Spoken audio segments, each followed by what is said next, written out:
क्या आप भी नए साल पर किसी धार्मिक जगह जाना चाहते हैं? अगर प्लान बना लिया है आपने तो ये रिपोर्ट आप जरूर देखिएगा। काशी, अयोध्या, उज्जैन, वृंदावन, हर जगह इस वक्त श्रद्धालुओं की भारी भीड़ है। खासकर वृंदावन में तो लोग आगे से कह रहे हैं कि अगर हो सके तो नए साल पर वहां मत जाइए, क्योंकि भीड़ इतनी ज्यादा है कि ना तो आप सही से दर्शन कर पाएंगे और ना ही ढंग से घूम पाएंगे। नए साल से पहले वृंदावन में भीड़ कई गुना बढ़ गई। गलियों में धक्के खाते चल रहे लोग मंदिर के अंदर भी भीड़ से दो दो हाथ कर रहे हैं। भैया इस समय वृंदावन में बहुत भीड़ है। 25 दिसंबर से लेकर 5 जनवरी तक वृंदावन में पैर रखने की जगह नहीं है। 5 जनवरी तक वृंदावन न आने की सलाह देने वालों ने बताया कि वहां कमरा मिलना भी अभी मुश्किल है। गेस्ट हाउस, आश्रम सब खुल चल रहे हैं। रास्ते में लोगों को चलने में दिक्कत हो रही है। मंदिर के आने वाले सारे रास्ते पैक हो चुके हैं। भीड़ को देखते हुए पुलिस ने भी ट्रैफिक का अलग प्लान बनाया। एक ट्रैफिक प्लान तैयार किया गया है। इसमें सर्वप्रथम भारी वाहनों का प्रवेश वृंदावन में वर्जित रहेगा। छोटे वाहनों का भी प्रवेश वृंदावन में अंदर एक सीमा तक ही रहेगा। भीड़ को देखते हुए वृंदावन में ई रिक्शा का रूट, जूते चप्पल रखने की जगह, दर्शन का तरीका, ये सब कुछ दिनों तक बदला बदला सा रहेगा। और ये सब जानकर भी अगर आप वृंदावन जा रहे हैं तो एक एडवाइजरी मंदिर प्रशासन की तरफ से भी जारी की गई है और इसमें यह कहा गया है कि सभी श्रद्धालु वृंदावन आने से पहले भीड़ का आकलन कर लें। चाहे तो भीड़ के वीडियोस आप देख लीजिए और अंदाजा लगा लें कि वहां पर किस तरह का माहौल रहेगा। श्रद्धालु अपने साथ कोई कीमती सामान लेकर ना जाएं, क्योंकि उसके खोने या फिर चोरी होने का भी डर बना हुआ है।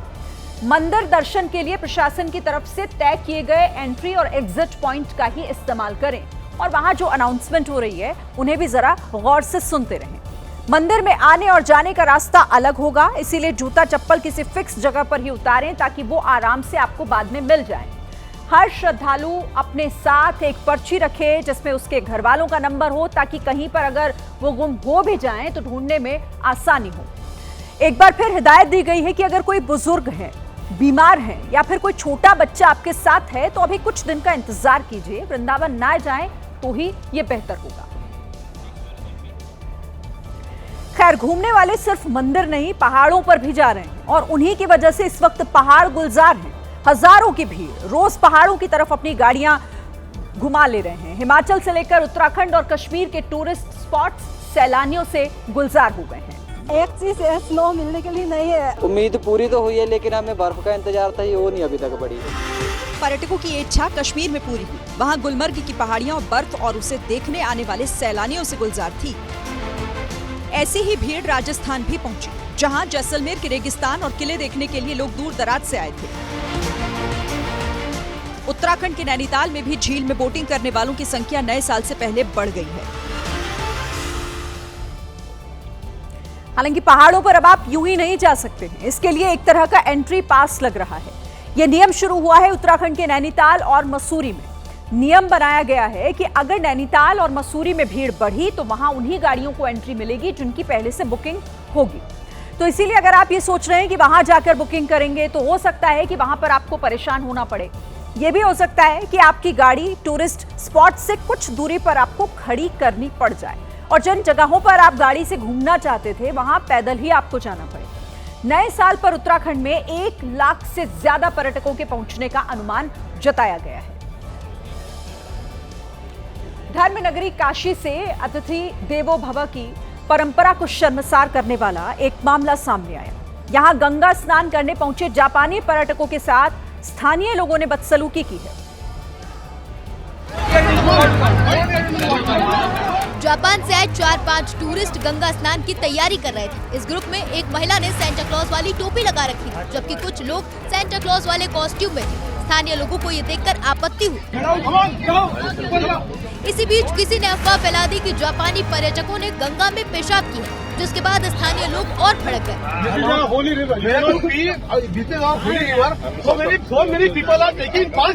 जापानी टूरिस्ट माफी मांगते रहे, लेकिन स्थानीय लोगों ने उनकी एक बात नहीं सुनी और वहां से जाने को कहा। वायरल वीडियो का अब वाराणसी पुलिस ने संज्ञान लिया है। पुलिस का कहना है कि वीडियो की जांच कराने के बाद जो भी तथ्य प्रकाश में आएंगे उसके अकॉर्डिंगली विधिक कार्रवाई की जाएगी। साउथ के सुपरस्टार और तमिलगा वेट्री कज़गम पार्टी के प्रेसिडेंट थलापति विजय चेन्नई एयरपोर्ट पर अचानक लड़खड़ाकर गिर पड़े। ये सब तब हुआ जब विजय मलेशिया से चेन्नई लौटे। लेकिन एयरपोर्ट से निकलने के बाद जैसे ही वो अपनी गाड़ी में बैठने के लिए आगे बढ़े, फिसलकर गिर पड़े। दरअसल अपने चहेते सुपरस्टार की एक झलक पाने के लिए एयरपोर्ट के बाहर फैंस की भारी भीड़ जुटी हुई थी। विजय जैसे ही एयरपोर्ट से बाहर निकले, भीड़ बेकाबू हो गई। हालांकि उनके सुरक्षा कर्मियों ने प्रशंसकों से बचाते हुए उन्हें गाड़ी तक पहुंचाया। वो गाड़ी में बैठने के लिए आगे बढ़े, तभी वो अपना बैलेंस खो बैठे और गिर गए। उनके सुरक्षा कर्मियों ने उन्हें संभाला और फिर गाड़ी में बैठाया, जिसके बाद वो वहां से रवाना हो गए। विजय को कोई चोट तो नहीं आई, लेकिन वीडियो सोशल मीडिया पर वायरल हो गया। कुछ दिन पहले केंद्र सरकार ने 3 नई एयरलाइंस को फ्लाइट ऑपरेशन शुरू करने की मंजूरी दी है। इन 3 में से एक शंख एयर, जिसकी कहानी बेहद दिलचस्प है। शंख एयर के मालिक हैं श्रवण कुमार विश्वकर्मा, जो सालों पहले कानपुर की सड़कों पर टेम्पो चलाते थे। टेम्पो चलाते चलाते श्रवण ट्रांसपोर्ट बिजनेस में उतरे और आज उनके पास सैकड़ों ट्रकों का बेड़ा है। सड़क पर अपनी बादशाहत कायम करने के बाद करीब 3 साल पहले श्रवण ने एयरलाइन शुरू करने की एक योजना बनाई। श्रवण कुमार का दावा है कि शंख एयर के टिकट फिक्स्ड प्राइस पर बेचे जाएंगे। उन पर कोई डायनेमिक प्राइसिंग लागू नहीं होगी, यानी समय और जरूरत के मुताबिक हवाई किराया महंगा नहीं होगा। श्रवण कुमार का यह कहना है कि सुबह हो या शाम, दिन हो या फिर रात, त्योहार का सीजन हो या फिर कोई सामान्य दिन, उनकी एयरलाइंस का किराया घटेगा या फिर बढ़ेगा नहीं। शंख एयर फिलहाल 3 एयरबेस 320 विमानों के साथ संचालन की शुरुआत करेगा, जिसे अगले 2 से 3 साल में विमानों का बेड़ा बढ़ाकर 20 से 25 करने की योजना है। देखिए, शंख एयर दिल्ली, लखनऊ, कानपुर, वाराणसी और मुंबई को हवाई रूट से जोड़ेगा।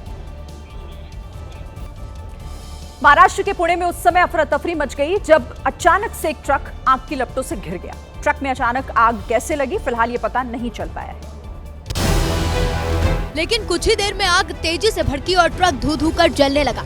ट्रक में आग लगते ही आसपास के लोगों ने बुझाने की कोशिश की, लेकिन लोगों के हाथ पांव तब फूल गए जब ट्रक में धमाके होने लगे। धमाके के साथ ही आग और भड़कती गई, जिसके बाद आसपास के लोग दूर हट गए। इस बीच आग की चपेट में आया ट्रक पूरी तरह जल गया।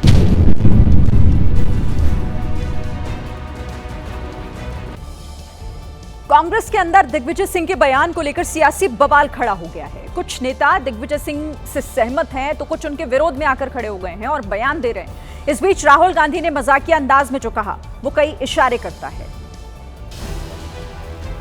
रविवार को कांग्रेस का 140वां स्थापना दिवस था। इस कार्यक्रम में दिग्विजय सिंह भी पहुंचे थे। कार्यक्रम के बाद सभी बड़े नेता नाश्ता करने के लिए एक जगह पहुंचे थे और सूत्र बता रहे हैं कि यहीं पर दिग्विजय सिंह का राहुल गांधी से सामना हुआ। इस दौरान राहुल गांधी ने मजाकिया अंदाज में कहा, आपने तो कल काम अच्छा कर दिया।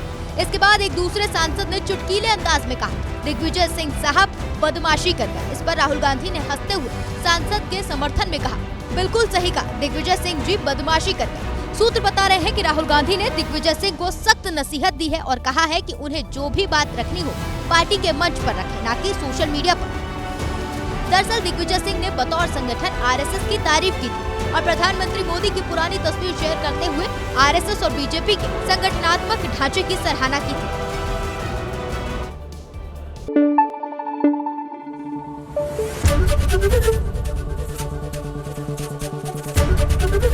एबीपी न्यूज आपको रखे आगे।